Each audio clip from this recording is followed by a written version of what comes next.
Greetings to you all. This is Umkolodla Ngenyezi Impande Ekawulezizweni. Thank you for watching. It's been a while. So today I'm just gonna share a very important thing for you to understand.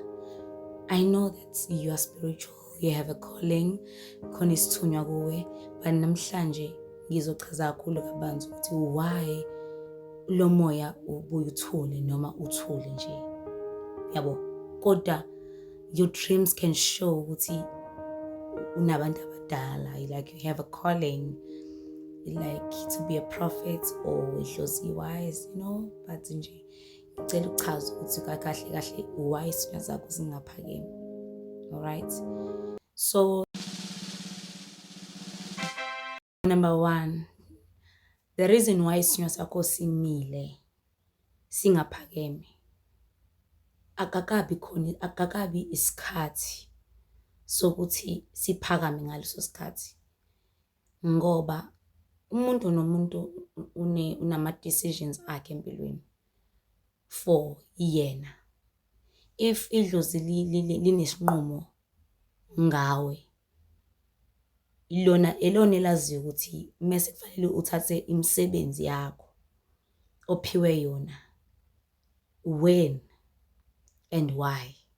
So kumele uthi ngaleso sikhathi ubhekisise ngempela ukuthi njengoba isithunywa singaphakeme, but I'm having this type of dreams that's indicate ukuthi mina I'm about to be, or I should wait. Sometimes ungazibuza, but sometimes isithunywa sakho is not the right time to speak or to make a decision about you. So umele linda nje kancane, bekezela. Akukho okudlula ukubekezela empilweni, ngoba if into ozogijimela ekugcineni kuba buhlungu, because ugcina usukwenza nento nawe ungayazi, because nawe manje ukhlemba ku situation ukuthi wenza into awuyazi, and you don't understand imimoya, and now you're trying to force some things ingakazi zivezeli izinto kuwe. So zama nje ukwehlisa umoya, yabo, awuyenze lento ukuthi ulinde ukubheka lokho vele okuseduze kwakho manje osukubonile, So number two, isithunywa singathula noma singaphakami at all empilweni yakho, but silinde wena ukuthi wenze something ukuze siphakame and sibone inkuthalo yakho. So if you can get sometimes like where people telling you you are spiritually gifted, but you haven't like getting any signs or what, there is where you pray to God to know what is really happening to your life. Lokho ukusondeza isithunywa sakho, yabo, because ezinye ithunywa zinamandla, sihamba nobukhosi. So if wena umethe ubukhosi kumele ukhothamele, kumele ushiye everything about life, ubheke okuphathisiwe, uyabo. So into iphathisiwe, make sure ukuthi uyayi-understand. So lokho udinga imfundiso. Can't just like say sengumntwana wesithunywa or nginesithunywa ke manje. Kumele ukwazi lokho esisukaphi, sizokwenzani, esinani, esihamba nobani. Have those type of questions. Sizongenza ukuthi ngibe yini emhlabeni. Uzoba umthandazi, or uzoba umprofeti, or uzoba umshumayeli, uzoba yini. So ilapho khona ke usuqala manje njani usus-invite ke manje, usuzinikela kulokho okusondeza ukukhanya njengokukhuleka. Yeah. So number three, yabona thothi lapho wena isithunywa sometimes can be silenced because wena uke waqala wazilungiselela izinto, then while ulungisa izinto zesithunywa walalela abantu bangaphandle, walalela izinto kakhulu eziqhamuka emhlabeni, wayeka ukuzwa isithunywa sakho. So noma ngabe yini utshelwa yona wena uyenze. Isithunywa sihamba same senjani sithule, sibe silent, because you're not paying attention, you're not willing to listen. So kubalekile njengamanje ukuthi uzinikele kwisithunywa ngoba lento izwana nokukhanya. Le mimoya ifuna ukukhanya. So zama ngayo yonke indlela ukuthi okuvezelwayo noma otshelwa kona ukwenzisise, not ukwenza ngokwevilapho ugcine icala ngoba wazi ukuthi lo moya awukho physically, spiritual. Then wena uthathe izinto for granted and then you act like as if like nothing will happen. Kusekhona okuzokwenzeka, kusekhona okuzobonakala. Zama-ke njengamanje ukuthi uguqukele kephi, isithunyweni nasekukhanyeni, because lo moya awuhambi wodwa, uphethe wena uNkulunkulu. So awuzame ukulalela, lalele isithunywa sakho, lalela umoya, kuzolunga. Yabo. So number 4, isithunywa can be silenced because awusasilandeleli. And it's like usubheka abanye abantu noma usubuyela empilweni yakho, because hlambe you think umsebenzi lo there's no conclusion kuwona, and ubona manje izinto sezibonakala abantu bejika because of lo moya okwembethe. Then you think ukuthi lo moya uzokwenza ubumnyama phezulu impilo yakho, uzoletha umzima, bese wena uyashiya. So ukushiya kwakho yilapho khona lo moya uvala izinto bese uyathula. So ukuthula kwalo moya ukuthula kwempilo yakho. Noma ngabe ngafisa ukuthi ufuna ukwenzani, le nto ofisa ukuyenza ngeke izibe impumelelo, angeke uze kwenze ngendlela ofisa ngayo. Uzophila impilo yobumnyama ngoba lokukhanya kuphakeme. Uzophila impilo yobumnyama nokukhathazeka nokuhlukumezeka nongayitholi into oyidingayo. So inhlanhla isuke ihamba naso isithunywa. Iyona le moya isuke ikhanyisa indlela yakho. Wena lungisela abantu abadala. You never know. Mhlawumbe ukuzinikela esithunyweni, there is where amadlozi asekhaya azophakamiswa ngokukhanya kwakho ukuze inhlanhla zabo zivuleke. So lezi inhlanhla zabo mezivuleka kubona, zivuleka nakuwena. Uthola izibusiso kubona uma wenza kahle. So uma ungenzi kahle, yini ozolindela lapho? So ungagangi, usukuganga. Enza into onikezwe yona phela nje. Number 5, the reason why isithunywa sakho sithuli is because we are asking for wrong things and wrong questions. Yabona mozoloku ubuza ukuthi why nginje, why ngihlupheka kanje, why ngilambile, why amandla engaphakeme, and kuningi esikubuzayo besikhuleka okudrain amadlozi. Do not drain your ancestors. Make sure moya emsamo wakho on your altar. Make sure ukuthi ithi mawukhulekela idlozi ucele ukuthi bona laba bekhona kusuleka amacala, because lamacala asuke ehamba nawe. There is why uhlezi uba semacaleni, because lamacala kumele wasusa kanjani lamacala? By doing cleansing, praying, meditation, kumele ususe amacala. I'm not saying about the cleansing where it's a home remedy. It's something that you do at the waterfall, ocean, wherever, but make sure akukho endlini ngaphandle. You do those cleansing. You go to mountains and pray. So ungabuzi izinto engenasidingo. So ilezo zinto ezingabalekile. Sometimes isithunywa sithule sayizona zonke lezi zinto, so wena njalo uhlezi ubuza nezinto engenasidingo. Why ngashadile? Why ngihlukumeze indoda? Why ngishawa indoda? So lo muntu vela nishadile na indoda ongashadile noma intombi ongashadile naye emsamo. So ilezo zinto nje icasula abantu abadala. Enza into noma buza into ebalekile. Ungabuzi noma yini. You know? Ulindele ama-reasons why wena nje zinikele ukhohlwe ukubuza izinto ey'ningi. Uzosithola along the way. Mase kufika isikhathi isithunywa sokutshela ukuthi why sikukhethile. Uhambo lwakho uthini. Ungayibuza kanjani into ongayiboni?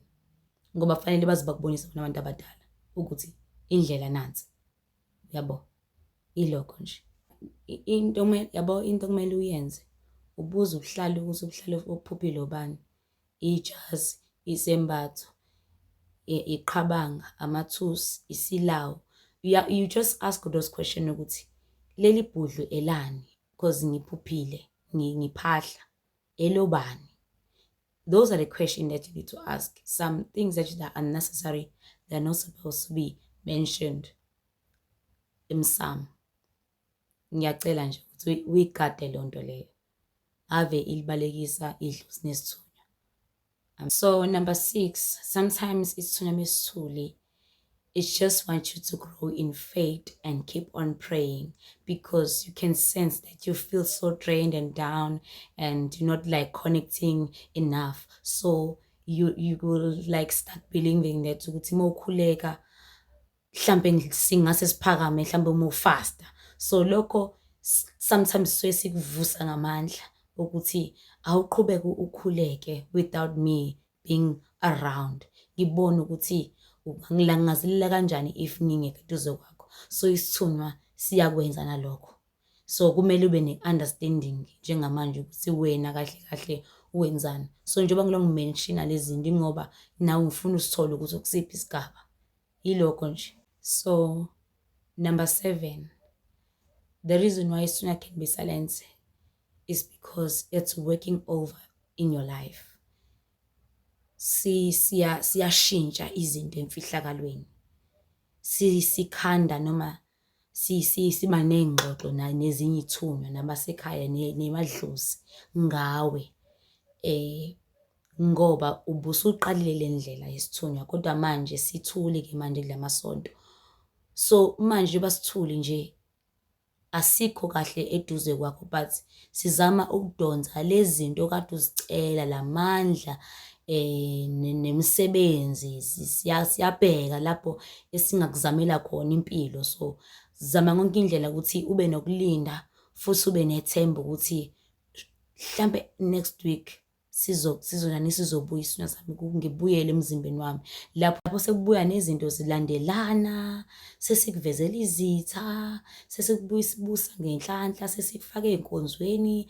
Yabona sesiletha abantu abangani abahlanzekile, abantu abakholwayo uNkulunkulu. Sisondeze nje ngoba lapho usuke nawe ulindele izinto. So anything uzoyibona ukuthi hayi mhlampe isithunywa ke lesi. So it's working over in your life.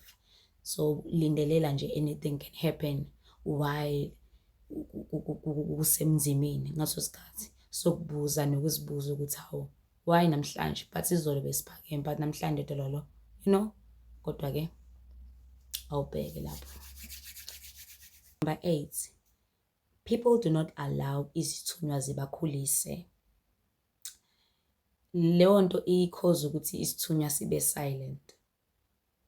Why thothi umuntu akafuna ukukhuliswa ithunywa? Like, do not drink, do not go to public places where people bring a lot of negative energy around you. You don't do a prayer ngekhathi. So lokho kusukukhuliswa isithunywa, sukukhuliswa spiritually, you know. Even physically kumele futhi ukwenze kwenyama lokho osukutshelwe kona spiritually. Then wena mawungakwenzi lokho isithunywa sakho sizothola because you're not listening. And labantu they don't receive izinto ey'thunyweni because if umuntu ephuphile ijazi uzothatha mhlampe like 10 years noma hayibo kuthathe like 4 years ukuthi lo muntu athenge leli jazi. Okukhombisa ukuthi lo moya awakakwamukeli. awuthembi, and now izinto zihamba kanzima kodwa kusanesikweletu okumele ukuthi usithole. If you're receiving something oyiphuphile, it's like you're receiving zama-blessings ney'nhlanhla. Leyo nto ongafuni ukuyithungisa noma ongafuni ukuyithenga ukuthi uyithenge, mhlawumbe iyona into ezokwazi ukuvulela umsebenzi, iyona into ezokwazi ukuthi uma uyimbathile ikunika amandla, ikuvikele ezitheni. So if when I can take you 2 years to get into oyiphuphe last year, uzoyithenga this year, what do you expect? So kuzoba nzima. Zama ngayo yonke indlela njengamanje ukuthi uguquke, uphile, ube umntwana ofanele ukuthi abe uye. Lalela. Qala manje indlela manje, musukuganga. Qala indlela uzimisele, uhlakaniphe. Uyabo? Isona nje sidinga uwedwa. Ungaloke nje ufaka abantu abaningi la. Uzohamba manje uwenza zonke lezi zinto lezi. Usuzenza manje umuntu oswasayo, umuntu onjani. No. Ungena kumuntu, yabo, mhlambe like 2 people that would help you spiritually or 1. Manje mose uzolashwa umhlaba awu-10, abantu abawu-10. No. Akuhambe kanjalo. Kuneyimfihlo la. Hayi kancane, kuneyimfihlo. So the reason why sometimes can be silence. Number 9. Yeah. Number 9. Ingoba awukwazi ukuthula. You're willing to share anything about you spiritually. Your dreams, biggest dreams. Lamaphupho lawa amahle. Wena uzwatshela abantu. Kunokuthi ubhale phansi ukuze iphupho kungalikhohlwa. Ithi le nto isimasiiyenzeka. Uthi hawu man, nayi into engangibhala my journal book. Isiyenzeka manje. So you make sure you keep everything inside your mind and your heart. Ukuze umuntu angabheki lento iyona.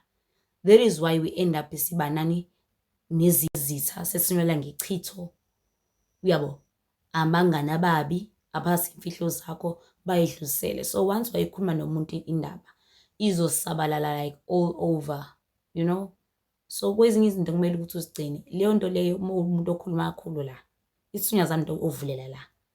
Ingakho sometimes umuntu onesithunywa uhlezi eyivalile endlini because isithunywa sibe sikusitha ebumnyameni bomhlaba. Because abantu banamhlanje bakhohlakele, benza konke ukuganga, benza nezinto abangazazi, bagcine kwabona bezibulala bona ngento umuntu ayenze yena. So zama ukugada ke njengamanje njengomntwana wemoya ukuthi ungadideki la, ungaze izinto edidekile. Because manje ngazi yabo manje umuntu ngazi uluza nomqondo. Umqondo ngazi uyaphela manje. Ngazi umuntu manje usephila nje like njengesilwane. Bishwayini isithunywa manje siyamsanganisa. Asisanganisana isithunywa ngoba wena usisanganisile wayifuna indawo yonke into nayo. Uyabo? Kanti kuwena uphumela ngaphandle into ehleli nawe emzimbeni wakho. Kanjani? So zama njengamanje uqala nje lolu hambo. Qala nje from A to Z. Manje uqala ku Z to A, ila kuphambana khona ke. Awezimisele ekhaya lapho. Ngiyacela. Awuyenze lento ungaloke nje. Ufuna manje yabona nje, hey Nkosi, ingazi ngavele ukuthi mayefika umuntu qala umfaka uswazi. Bese emva kalokho uyamsiza. Ngoba mhlawumbe use-waste 10 years wonke 5 years edila nje nento eyodwa. Guys ngeke. Ngeke. Lutho baba. Hayi. So number 10. Isithunywa sakho can be silenced because it's fighting over in your sins. So if unenzondo unamacala, so emacaleni akho isithunywa siqale sifuna uqala ikuswela amacala koqala owenzile wena. sikulekelele ukuze sithi masiphakama sikufice vele manje inhliziyo isipholile. Nawe usuyabona usiyazi iy'nkinga zami ngazi seziyaphela. Ingobani? Lesi sithunywa nkathi sisathule bese sasusa wonke amacala akho, zonke izono zakho, konke nje okonile nje, yonke into embi nje ngawe nje. Ekuphileni kwakho swela ekuzaleni kwakho nje ubese kwinzondo. Number 10, isithunywa suke sasula amacala mesingaphakeme. Zonke izono zakho, noma ngabe yini ebhedayo empilweni wayenza, yakungaba yinhle, awuzange ube umuntu owenza kahle. So hhayi ngoba unenhliziyo embi, kodwa emhlabeni siyawenza amaphutha.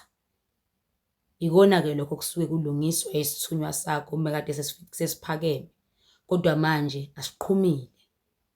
The reason why singenzeki sisasulela amacala, yilapho khona uphupha ini, amanzi, impophoma, ugeza, uphahla, impande. Izinto ekumele zikulaphe ngoba lesi sithunywa sifuna ukususa ini, konke lokhu kwamacala empilweni yakho. Uyabo, wonke amaphutha, uhlanzeke, ube umntwana ophelele. Uthi sawuma usukwenzile konke lokho bese siyaphakama-ke isithunywa. Siphakame.